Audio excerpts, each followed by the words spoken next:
మేమంతా జై తెలంగాణ రోడ్ల కిందకి వచ్చిన వాళ్ళం. మీకు గుర్తున్నారు, ఎవరన్నా మమ్మల్ని ఇంటితో కొడితే మేము కన్నెట్రాయితో కొడతామని పెరిగిన వాళ్ళం. అయినా నేను చాలా రోజులు ఓపిక ఉంది. నన్ను వ్యక్తిగతంగా మాట్లాడి దుబ్బాకలు గెలవలే, మరి నీ మామ ఎందుకు గెలవలే? కామారెడ్డి నువ్వే ఓడగొట్టావా?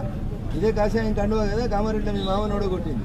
10 ఏళ్ళు నీ పాలన చక్కలేదని నేను ఇంటికి పోమన్నారు కదా, నీ పార్టీనే వద్దన్నారు కదా. ఇక్కడ వ్యక్తిగా నన్ను వద్దనొచ్చు, అక్కడ నీ పార్టీనే వద్దన్నారు కదా అంటున్నా. మరి దానికి ఏం సమాధానం ఉంటుంది? వాళ్ళు లిమిట్ క్రాస్ చేసి వాళ్ళు నోటికి వచ్చినటువంటి పదాలు మాట్లాడి అవగాహన లేకుండా ఏది పడితే అది ఎవడో రాసిస్తే మాట్లాడితే నేను ఎందుకు పడతాను? నేను మాట్లాడిందంటే ఏమైనా అక్షర దోషం ఉంటే చెప్పుంది, నేను మాట్లాడతా, సరిదిద్దుకుంటా. ఒకవేళ ఎవరి గురించైనా తప్పు మాట్లాడితే నేను సంజాయిషి ఇచ్చుకోవడానికి కూడా సిద్ధంగా ఉంటా. నాకు ఆ సంస్కారం ఉంది. కానీ ఎవడు పడితే వాడు రాజకీయం తెలియనోడు, ఏబిసిడీలు తెలియనోడు, భూములు కబ్జాలు చేసినోడు, పొలాలు అమ్ముకునేటోడు, రైతుల మీద తుపాకులు పెట్టిన వాళ్ళు వీళ్ళు కూడా వచ్చి నా గురించి మాట్లాడితే నేను ఎందుకు కూర్చుంటాను? తప్పకుండా సమాధానం చెప్తాను. మీరు మర్యాదగా ఉంటే నేను మర్యాదగా ఉంటాను. మీరు లైన్ దాటినప్పుడు ఖచ్చితంగా నా నుంచి కూడా అట్లాంటి పదాలు వినాల్సి వస్తుంది.